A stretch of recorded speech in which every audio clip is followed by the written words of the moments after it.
ماما يا جماعه كانت طول عمرها تقول لي لا بلاش تحطي الكحل. طب يا ماما ليه؟ ما اعرفش، هو ما بلاش شكلك كده احلى من لما تحطي الكحل.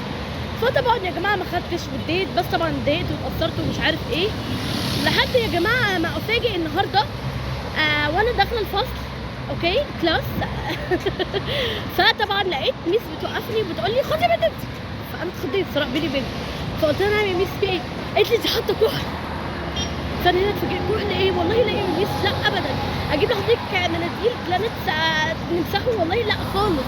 قالت لي انت حاطه كحل، يلا يا مكحل طبعا يا جماعه انا هنا فهمت كلمه ماما، ان انا اصلا يعني انا عينيا حلوه من غير اي كحل او حاجه. فطبعا اللي انا عايزه اوصله عشان ناس كتير بيفهموني غلط ان انا معرفش ايه وان انا طالعه اقول لكم المهم ما علينا، اللي عايزه اوصله ان مامتك ليها نظره وبتبقى فاهمه هي بتقولك ده ليه، لا ليه، علشان عندها نظره. رساله بسرعه لاولياء الامور عشان مش عايزه اطول عليكم اي فيديوهات.